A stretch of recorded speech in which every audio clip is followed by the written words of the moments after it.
everybody? Hello. Oh, come on. Good morning. Good morning. All right. Oh, my topic this morning is a new way to react.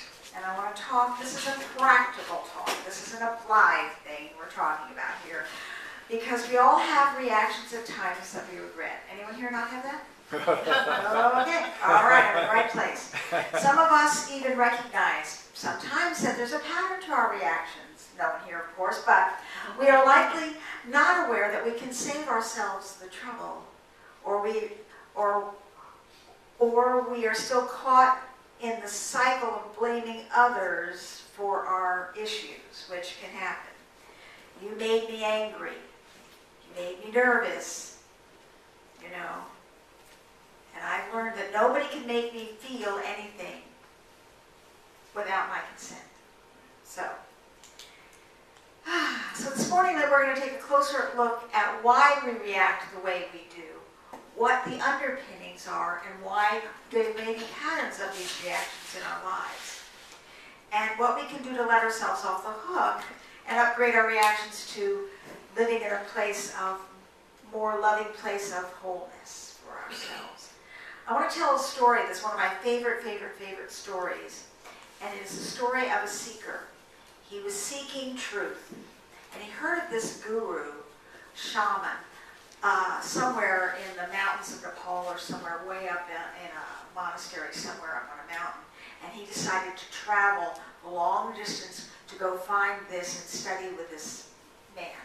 So he goes across the world, he raises the money, by hook or by crook, he gets there, and he gets up the mountain, and he's finally, after years of working on getting there, he's finally in this place with this famous, well-known shaman guru. So he meets him, and he says to him, I am here to learn the secret of life. And he says, the secret and the meaning of life. And he says, the man says, fine, and he gets shown to his room, and he has dinner with everyone, and there's a few people there, some acolytes and some priests and things, and so he's in his room, which is very Spartan, but it's his room. And later in the evening, a man comes in with an armful of books, and he leaves them. He doesn't say anything to him, but he leaves the books on the floor. And then about half an hour or so later, he tells him, when he does say something, when he leaves the books, he tells the young man, he says, read these books. So the next day, the shaman comes in to see him, and he says, have you read the books? He said, well, all but one of them I read. And he says, do you know the secret of life? And the young man says, no. And the old man was infirm, so he's walking with a cane. He picks up his cane, and he beats the young man to within an inch of his life and leaves. And later that day, somebody comes in and leaves more books with the instruction to read, and he leaves. A few days later, the shaman comes back in, and he says, do you know the secret of life? Have you read the books? Yes, I've read all of these. And he said, do you know the secret of life? And he says, no. And the same thing goes again. He beats it again. And this goes on for a little while. And finally, after this has happened for a while, same thing happens. Some books are left for him to read. He reads them. A few days later, the shaman comes in, asks him again the one question, do you know the secret of life? And he says, no, I don't. And the man picks up the cane to beat him. And reflexively, the young man takes his arm and catches it. And the old man relaxes and smiles, and he says, congratulations, you've learned to stop the pain. That's what we're about today. We're about saving ourselves some trouble and stopping some pain. So let's go on and look at it. We all have buttons that get pushed. A word that is bandied about these days in psychological circles is triggers. We all have triggers.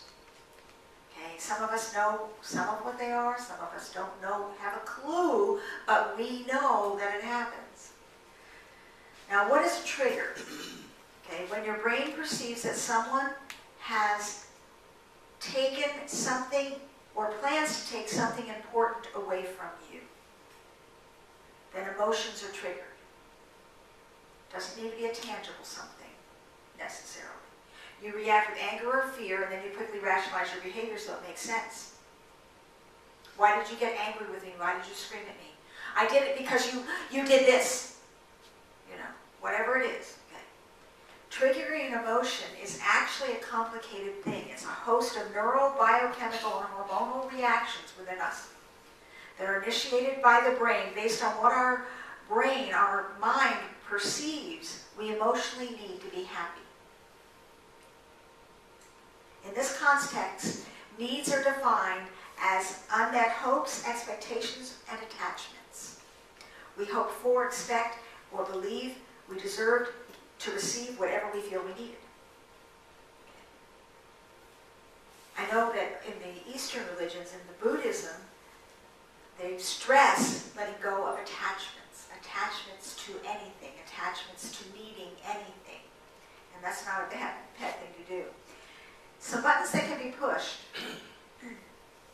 can happen when someone rejects you, someone's leaving you, or the threat that they will leave you, helplessness over painful situations, someone discounting or ignoring you, someone being unavailable to you, someone giving you a disapproving look, someone blaming or shaming you, someone being judgmental or critical of you, someone being too busy to make time for you, someone not appearing to be happy to see you, someone trying to control you, or someone being needy or trying to smother you. And there are more. However, I want to tell you that all of these things are perceived things. They may or may not be actually true, that someone's trying to do this or that. These are, the underlying thing is a need that's not being met, a need for acceptance, a need to be understood, a need to be in control, maybe a need for attention, need for safety, need for respect, a need to be needed, a need to be right, a need to be liked, a need to be valued, a need to be treated fairly, or a need for love. And there are others of those as well. We have needs. Okay? I know that when I was growing up, I was shunted to the side a lot and got a million messages from my parents, who hugely dysfunctional family. Not intentional messages, but just messages that said, you're not important. You're not part of this family. Which was confirmed when I, about 25, well, I guess it's 30 years ago now, my sister got married. My only sister got married. And I heard of it through my father, but I hadn't received an invitation to the wedding. So I called my sister up, and it's when we were still talking, and we had a period of not talking, and we're back to talking again. So, but anyway, I called her up, and I said, gee, I understand you're getting married. She said, yes. Well, I said, congratulations. I said, I haven't received an invitation yet. And she said, I'm only inviting close family. So I wasn't close enough family for her. I laugh about it today, but at the time it was a little shocking to me. What do you say to that? So that was how dysfunctional it was. Anyway, it gave me a lot of buttons to be pushed, and I'll get to that a bit more later. It's typical to avoid our triggers when we're unaware of them. I wonder if any of these avoidance techniques would seem familiar to you. I get angry, or I get needy, or I comply with whatever because I become a people pleaser. I shut down and withdraw from the other person. I blame someone else for my pain. Or I turn to an addiction: food, drugs, alcohol, sex, porn, shopping, gambling, and more. Okay? So why do we have triggers? Why do we have these buttons that get pushed? Well, in a word, life. When we were children, we were all children once. Most of it comes from childhood. Some of it can come from just early adulthood, but it comes from childhood. When we were growing up, we experienced pain or suffering that we could not acknowledge or deal with sufficiently at the time. So as adults, we typically become triggered by experiences that bring up these old feelings that are reminiscent of them. As a result, we typically turn to a habitual or addictive way of trying to manage these same hurtful feelings. There's a woman named Maddie, and she was raised by absent parents. Her father traveled frequently and her mother was emotionally unavailable. She was left alone a lot, even as a toddler. And when her sister was born 2 years later, Maddie was put in charge of her. By age 5, Maddie was not only in charge of making meals for herself, but also her sister and her younger brother. She essentially raised herself.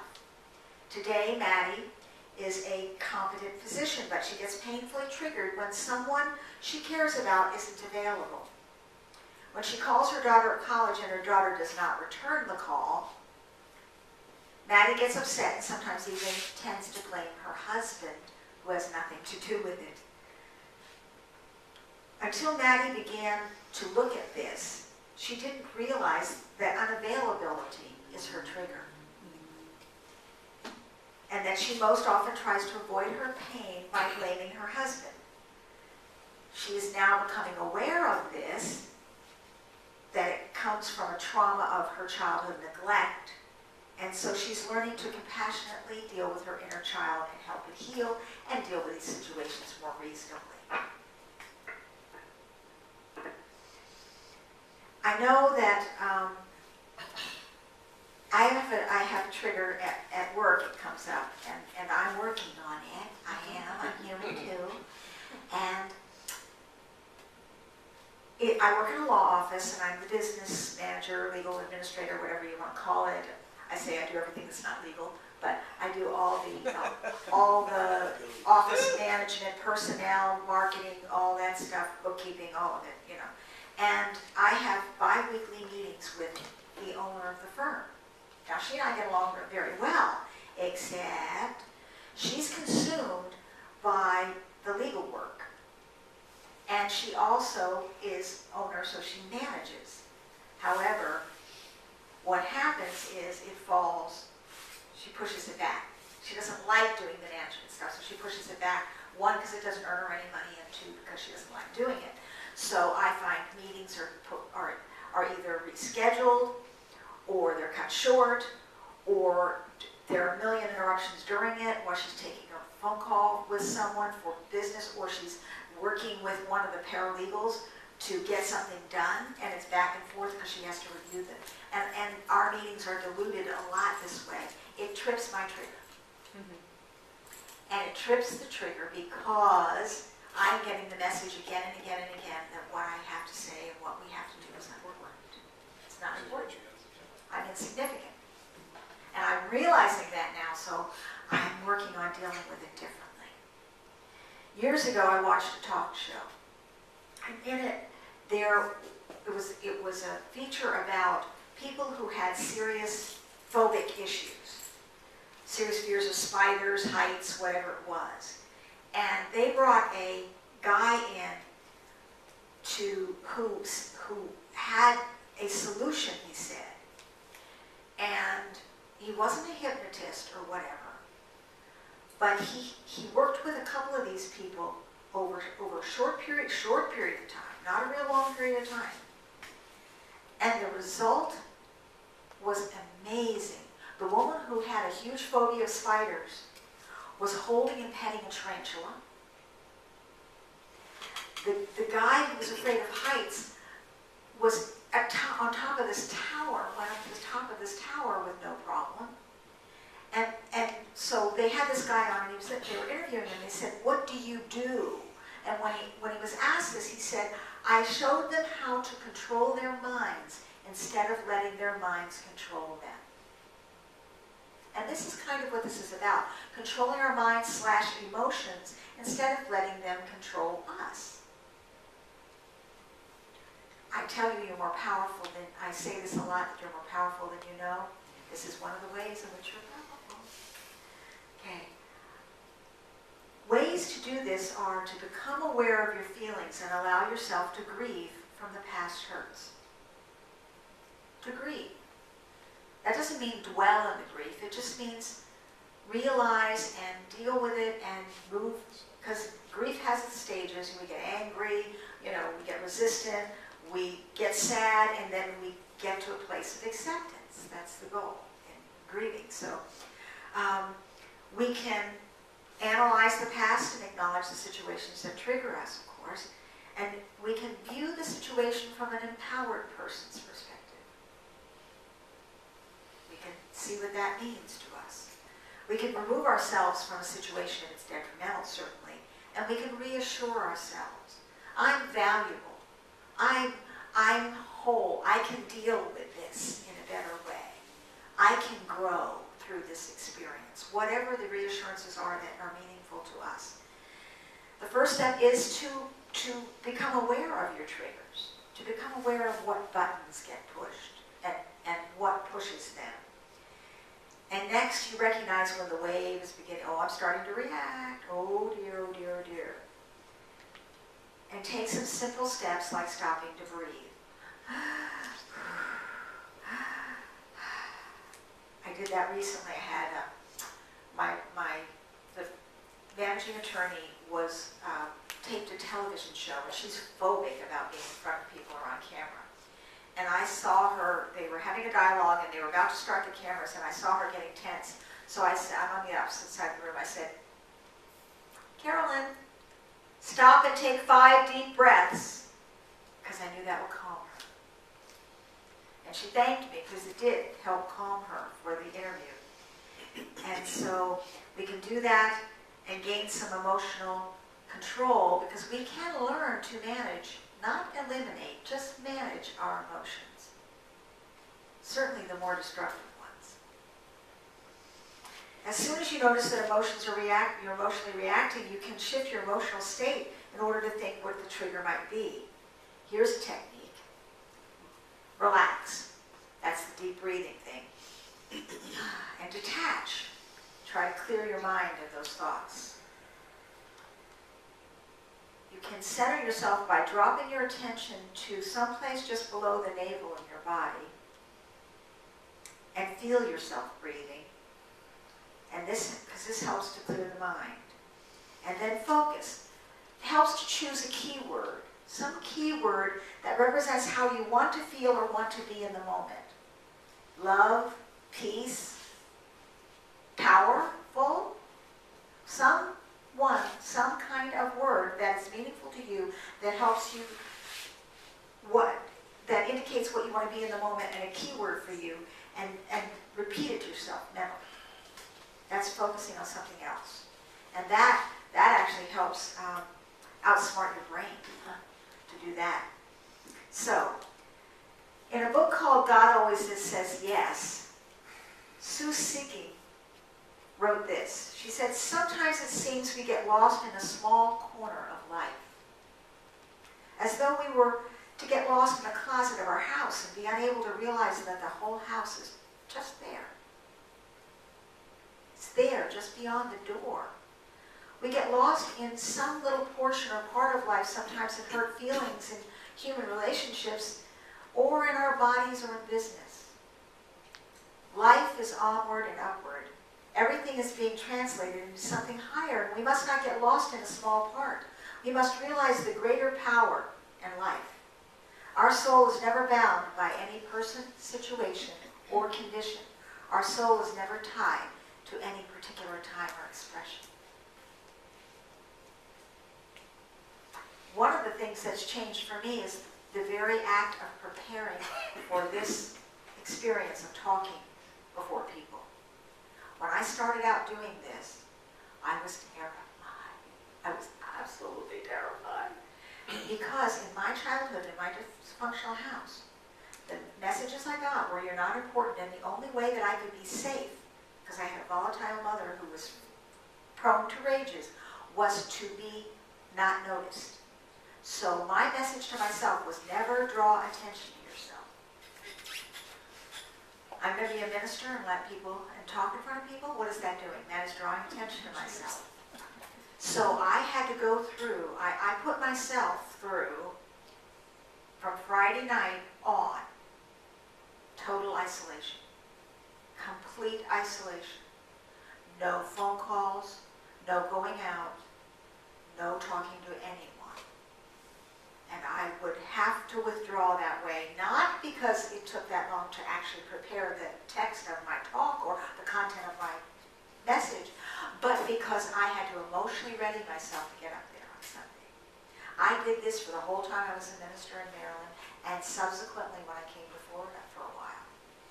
One day I was scheduled to speak, and it was before, like Friday or so, and I thought about this process that I've been going through for a decade, 2 decades, whatever it was. I've been going through for a long time to prepare, and I thought about it. And something in me said, how silly! How silly is that? You've been doing it. You know, you've been doing it. So what's the problem? This little voice inside me. And so I stopped doing that. And I stopped going through that emotional upheaval and rocky road to get to just doing what I've been doing. And I let myself off the hook about it. Took me a while to realize it was unnecessary and to not do it. But I got there for that. There's other things I'm working on now.